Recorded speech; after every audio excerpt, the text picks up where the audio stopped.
Hello everyone, this is card number 4 for our Nature's Harvest class, and it's going to be a little Z-fold card. So in your bag you will have your base card, a piece of evening evergreen, a long strip of designer series paper, a smaller rectangle of designer series paper, a stitched rectangle shape and a piece of ribbon. And it's a really nice card to put together, and it's one that I use quite a little bit for my like teenage cards and children's cards. It looks a bit different for them. Okay, so you'll see that your basic thick white card has 2 score lines on.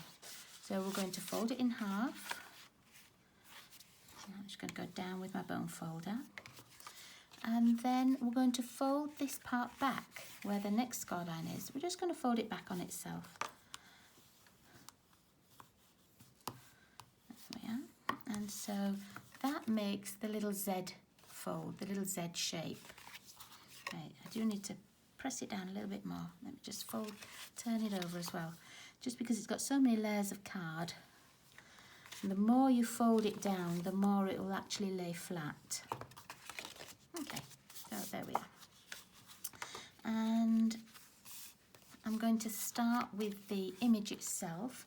For this one, I've used the larger flower again, and I've used colours from the designer series paper to colour it in. So I've chosen a pale yellow. I actually chose So Saffron Light.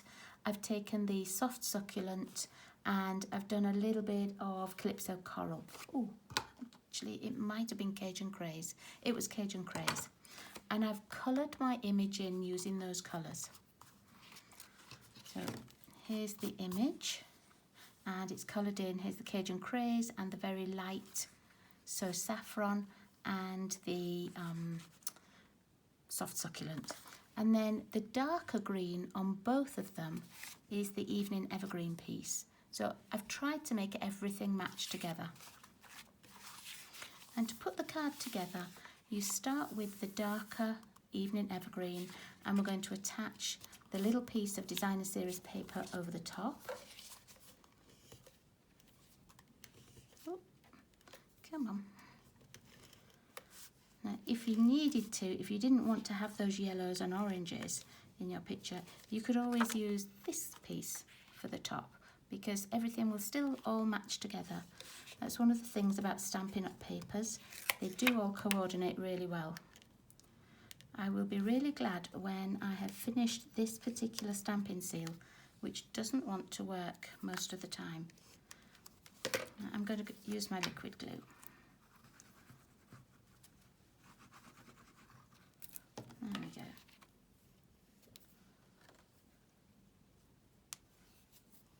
I'm just going to pop that in the middle, and it's got a nice little border all the way around it. And then I'm going to add the coloured image.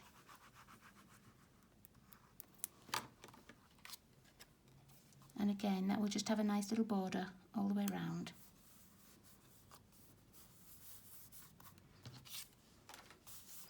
And then with the little piece of ribbon that you have in, we're going to tie a bow around. I'm not putting a stamped sentiment on the front, but I do just want to tie a little bow across the front. Now, I'm going to turn mine upside down, because usually when I tie a bow, for some reason I always tie it upside down and the tails end up at the top. I don't know, it's just the way I tie them, I think. Your piece of ribbon, oh, that's a bit loose. Your piece of ribbon will be a tiny bit shorter than that. This was the end of the roll, so it's a little bit longer than I need. Let's see if we can tie it a bit tighter. Okay. And see what I mean about the tails go up? Not sure how I do that, but it's the way I do it, so I know to compensate by turning it upside down. Tie that, pull that just a little bit tighter.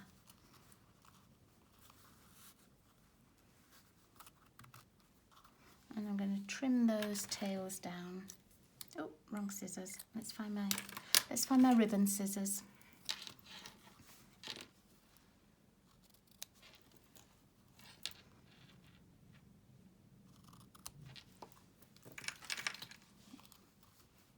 Puff that little bit up a bit. There we go. Okay. So I'll get rid of that last little piece of ribbon. And then we're going to attach the Designer Series paper strip onto the top of this Z fold.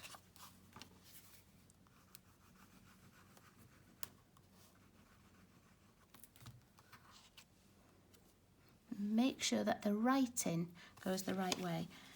When I first got this paper, I made a couple of cards and then realised that it was actually writing and not a pattern, and it was upside down. So there we go. Okay. Now this little piece fits over here, just on the Z fold, but I do want to put a sentiment on.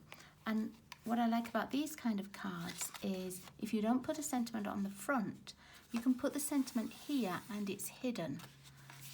So let's see which sentiment. I don't know which I'm going to put in. I might just go with Happy Birthday again. Let's see. Actually, I don't want to put any of those particular sentiments on.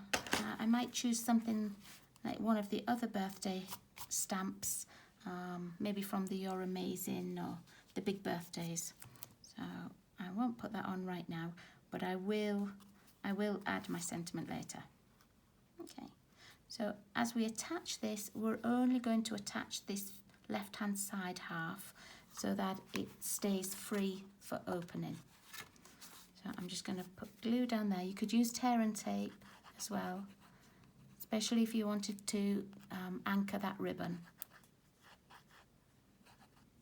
Just pop a bit of ribbon on the ribbon. Okay, so I'm just going to make sure that it's got the same top and bottom and the left and right. Just press that down. I'm going to push it with my bone folder.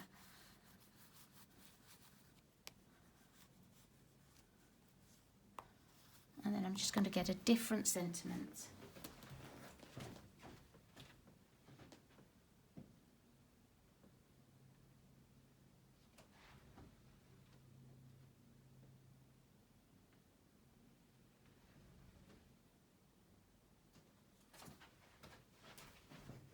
Okay, this is what I wanted, something with a large sentiment on.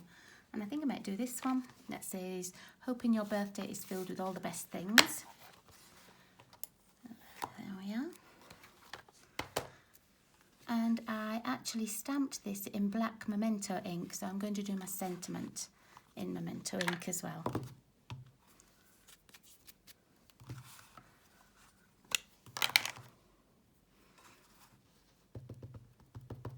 I'm going to try this one out because I don't think I've actually stamped with this one. Let me just see. Oh, yeah, that stamps nicely.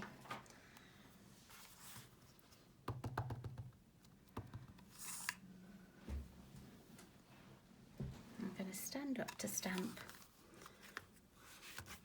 I know that I can put it sort of right in the middle here. Just make sure that my card is level.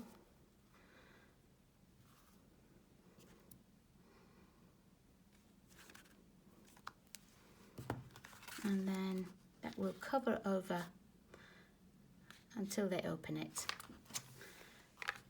Okay, so that's a really easy little gatefold card. No, Z-fold card, I beg your pardon. But it's so pretty. And as I say, it's one that I use for a lot of my teenage cards or, you know, like younger girl cards, because the Designer Series paper does most of the work, and then you just need one solitary image for the front.